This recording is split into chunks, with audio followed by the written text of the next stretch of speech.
It appears that TikTok will not only survive but continue to thrive in this country. According to Treasury Secretary Scott Bessent, the administration and China have worked out what he described as a framework for a deal. That's a framework to a deal, so many details remain to keep the social media app operational in the United States.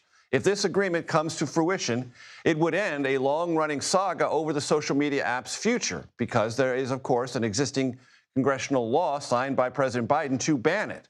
Those extensions have been carried out by the Trump administration, and the president said about this, that framework I just mentioned, that, quote, young people will be very happy about it. Like I said, many details yet to emerge. Our CBS News senior business and technology correspondent, Jolene Kent, joins me now.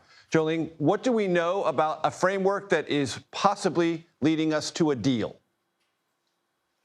Major, you are correct that there are very few details on what this framework actually is. But what we know is Treasury Secretary Bessent has said, as well as the Chinese side, by the way, through their state media, have said a broad framework has been struck. Bessent saying that the commercial terms of the deal have also been determined, but declined to say if it includes the sale of TikTok to a U.S. company or entity, or if that sale would include the sale of the algorithm, that secret sauce that so many people rely on when they use TikTok to stay engaged, if you will. And so there's a bit of murky questions now going forward, because the latest deadline in this sort of rolling deadline drama that we've been following is Wednesday. But the White House is saying that President Xi Jinping of China and President Trump are not expected to speak until Friday. And this law, which was signed by President Biden, then President Biden, a bipartisan law,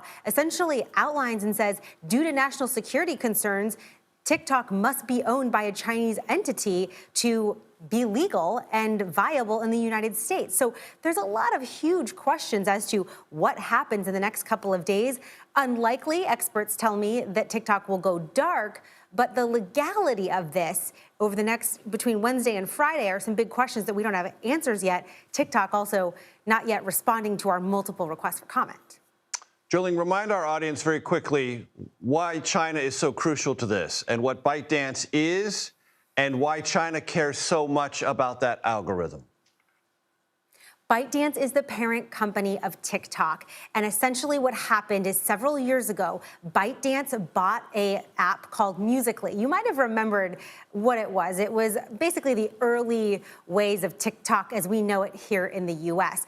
The Chinese company acquired it and then made it into TikTok. In China, there's a separate app that's very similar to TikTok, but also kind of different, called Douyin. And that is the Chinese version. They are separate, and there are national security concerns about U.S. TikTok being owned by ByteDance due to the data collection and due to the privacy issues. And so this has been a long, protracted battle over many years since President Trump's first administration as to what has to happen to make this safe for U.S. users. Then fast forward to President Biden's administration, that bipartisan law was passed and then signed.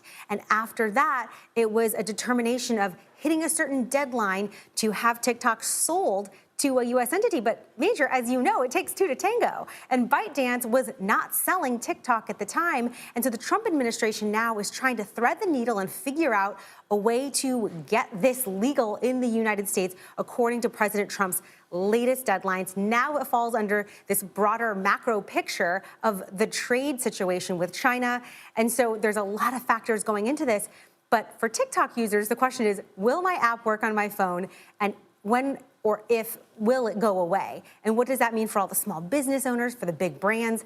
And the president himself, the White House, just establishing their own TikTok account, what was it, back in June? So that's the latest of what we have. Just a lot of big question marks as to what will happen next. When the questions are answered, Jolene Kent, I know, will be there with it for all of us. Jolene Kent, as always, thank you so very much.